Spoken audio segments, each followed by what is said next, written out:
Hola, ¿qué tal? Bueno, vamos a hablar hoy de una competencia digital transversal. No es como la uno, la 2 y la 3, como las áreas de información, comunicación y creación, sino que afecta realmente al conjunto de esas tres competencias digitales. Y tiene que ver con la resolución de problemas, como vamos a ver, como estamos viendo en pantalla, y en concreto con la identificación de necesidades y respuestas tecnológicas, que suena así un poco raro, pero como vemos es muy fácil de entender y de explicar. Nos vamos a situar en el nivel medio, es decir, en el B, y realmente lo que nos dice terminológicamente la definición sobre el nivel medio es que entiendo las posibilidades y los límites. Otra palabra clave es resolver tareas no rutinarias, elegir la herramienta más adecuada según su finalidad y, por supuesto, y más importante, evaluar la efectividad de la misma.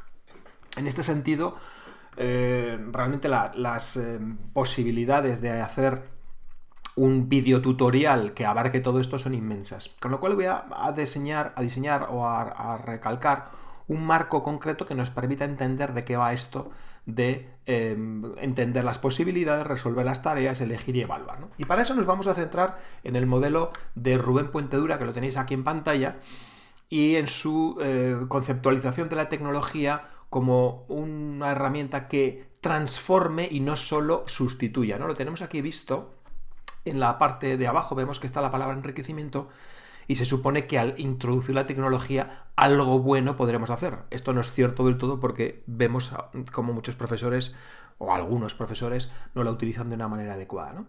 Y él lo que propone es que ese proceso de sustitución lleve emparejado pues una actitud para conseguir el mayor grado de redefinición posible. Lo vamos a ver en un ejemplo ahora, ¿no?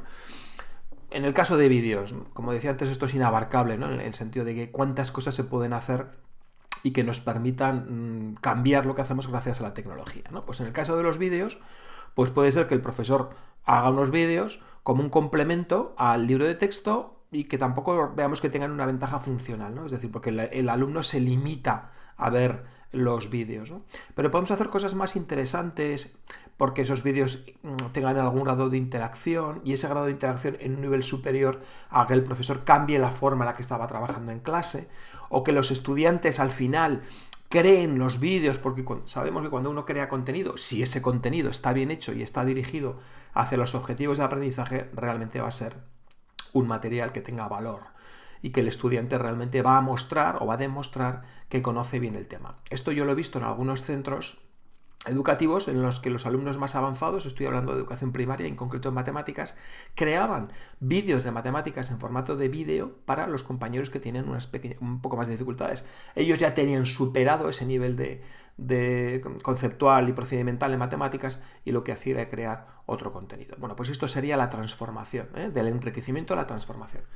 Y lo que vamos a hacer ahora brevemente es ver algunos ejemplos que te pueden ilustrar cómo hacer esto, ¿no?, de la transformación. En primer lugar, os presento un estudio que hicimos hace unos años realmente para valorar el poder transformador que tienen las tabletas en el aula, en este caso, ¿no? Y fijaros que lo que preguntábamos es realmente, no era si al alumno le gustaba trabajar con tabletas, que ya sabemos que al principio sí, puede luego que luego se aburra, ¿no? Sino si las interacciones con el profesor eran más frecuentes y también con los compañeros, ¿no? Y ahí veis que la mayor parte de las veces dice que sí, porque no se limita a trabajar el alumno una hora con la pantalla individualmente, sino que si se hace bien, realmente consigue ese nivel de interacción con el resto de agentes, ¿no?, que están en el aula, el docente y los compañeros o compañeras.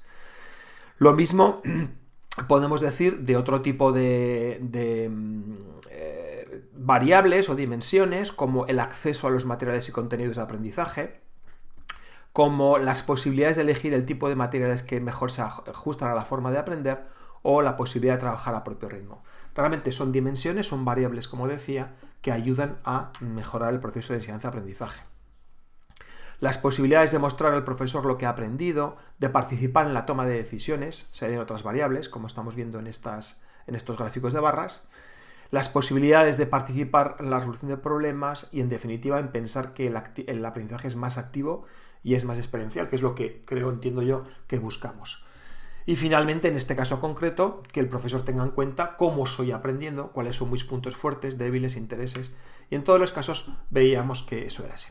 Vamos a ver brevemente otro estudio sobre cómo la tecnología puede transformar el modelo de clase inversa, como decíamos antes, si el profesor es capaz de evaluar el potencial que tiene y elegir las herramientas más importantes. En este caso, lo que hacíamos era preguntar, en primer lugar, a 100 expertos en Flip Learning cuáles eran, a su juicio, las 12 competencias digitales divididas por áreas más importantes a la hora de hacer y de aplicar el modelo de clase inversa, ¿no? Y como veis, en este caso concreto, en el tema de información tendríamos las herramientas para seleccionar, organizar y clasificar la ingente cantidad de material que hay y evaluar el contenido de la web con sentido crítico. En el tema de comunicación, pues hablaríamos de que destacan estos expertos en Flip Learning que las competencias más importantes serían las de uso de blogs y wikis o creación de blogs y wikis para desarrollar los entornos personalizados de aprendizaje y proyectos colaborativos relacionados con las TIC. En el tema de creación de contenido, lógicamente, se eligieron más. Aquí, obviamente, se ha hablado de vídeos didácticos, de herramientas de cuestionarios y de gamificación. En el tema de seguridad, el uso responsable de las tecnologías y aspectos legales y éticos relacionados con el uso de las TIC. Y finalmente, precisamente en el área en la que estamos trabajando este vídeo, evaluar de forma crítica la efectividad de herramientas y dispositivos digitales en el aula, la formación y actualización en competencia digital y la posibilidad de atender a la diversidad empleando distintas herramientas digitales. En definitiva, este vídeo lo único que pretendía era hacerte consciente de que siempre que vayas a utilizar la tecnología en tu aula, tienes que buscar cuál es ese valor añadido, cuál es la eficiencia que anticipas va a tener en desarrollar tal y cual proceso de aprendizaje que realmente va a estar relacionado con lo que tiene que aprender el alumno. Bueno, pues nos vemos en otro siguiente vídeo. Mucha suerte.